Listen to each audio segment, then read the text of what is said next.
Hello everyone, welcome back again to my channel. This is Basic English with Mrs. A. Now if you're new to my channel, please don't forget to like and subscribe and hit the notification bell if you find this video helpful. Now, in this lesson, we are going to discuss more on what we call as sentences. Actually, this is the third lesson in a series of lessons that we have on sentences. We started off with sentence and phrase, followed by parts of a sentence, and this is the third one. So without further ado, let's begin! But before moving on to our new lesson, let us review first on our previous topics.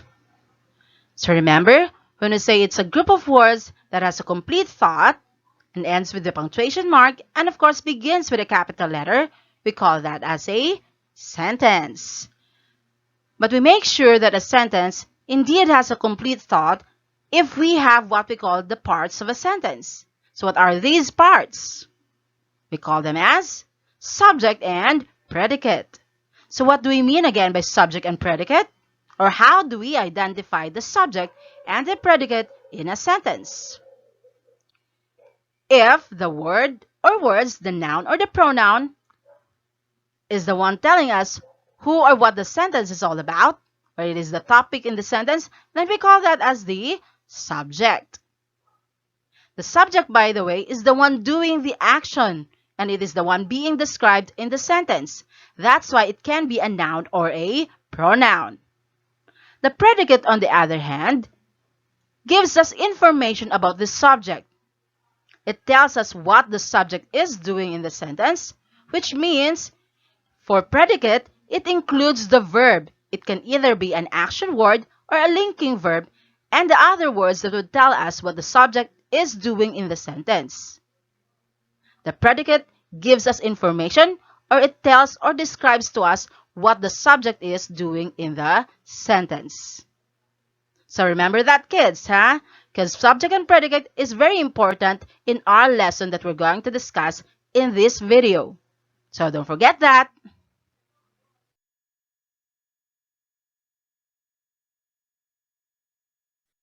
Let us read now these following sentences. Now, if you notice, I have here Christmas trees, which means our sentences has something to do with the Christmas season. First one is, Christmas is a time of giving. People exchange gifts and are helping one another. Don't you agree? Now, in these given sentences, which do you think contains one thought? And which sentence contains more than one thought? If I say one thought, it means which sentence gives one idea or tells us of one message.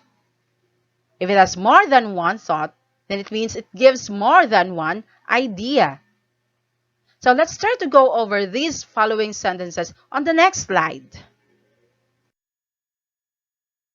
Let us now go over again the sentences that we have given a while ago.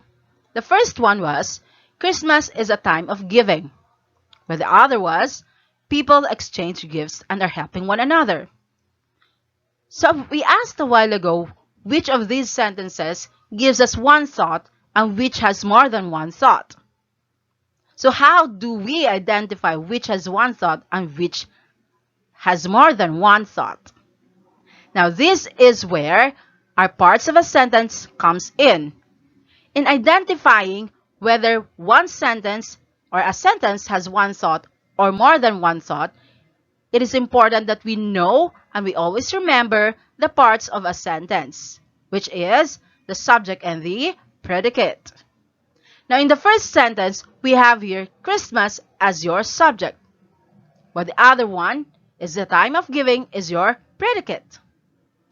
On the other sentence, we have people as the subject, exchange gifts as predicate, but we also have are helping one another as another predicate. So what does this mean?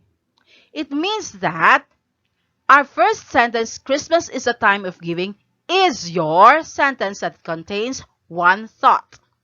It contains only one thought because it has only one subject and one predicate.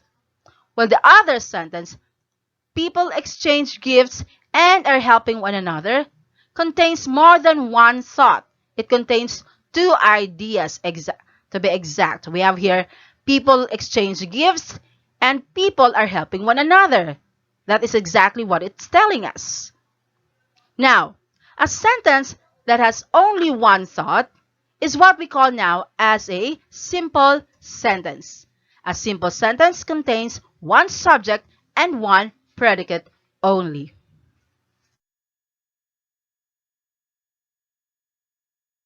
Again, a sentence that has only one thought, we call that as a simple sentence.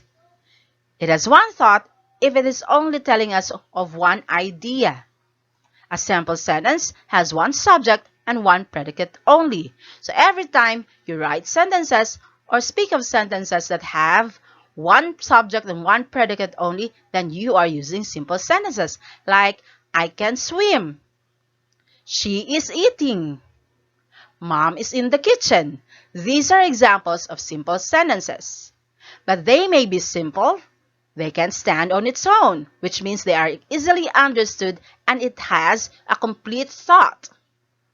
That's why simple sentences are also called independent clauses. Let us have now some examples of simple sentences. An angel watches over us. Here we have one subject and one predicate. So that means this is a simple sentence. But how about this sentence? Tom and Anna are having fun. Do you think this is a simple sentence too? Let's go over it. Let's identify first the subject. Tom is your subject. But how about Anna?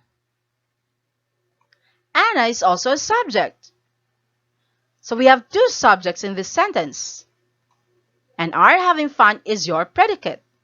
So since we have two subjects and one predicate, this definitely is not a simple sentence.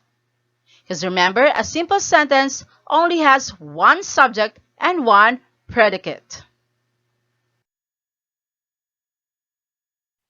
Now that you have learned what a simple sentence is, let's have now an activity. In this activity, we are going to identify if the sentence is a simple sentence or not. Joey reads a book every night. So what do you think? Is this a simple sentence or not? If your answer is a simple sentence, then you are correct. Very good. But why is it a simple sentence? So it is a simple sentence because here in this sentence we have Joey as your subject, which is only one, and reads a book every night, a predicate, which is also one. Now remember, a simple sentence is made up of one subject and one predicate. Now, are you ready for the second sentence?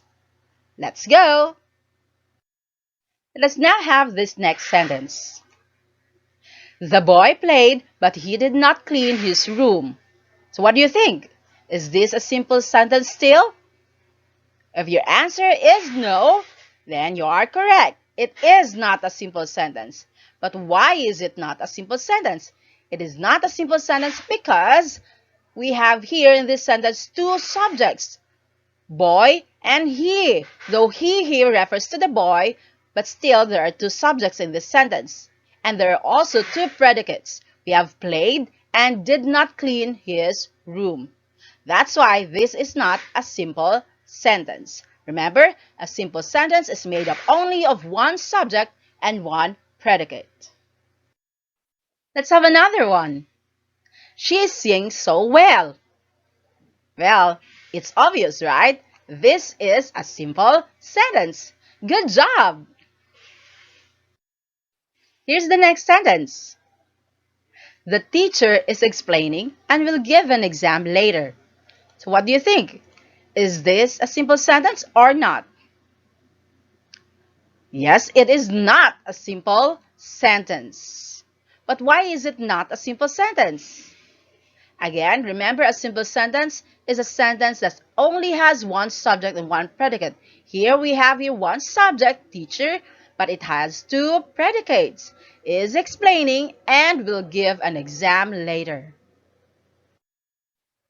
And for our last sentence, my friends are honest kids. So what do you think? Is this a simple sentence or not? Now, if your answer is a simple sentence, then very good, kids. You know now what a simple sentence is.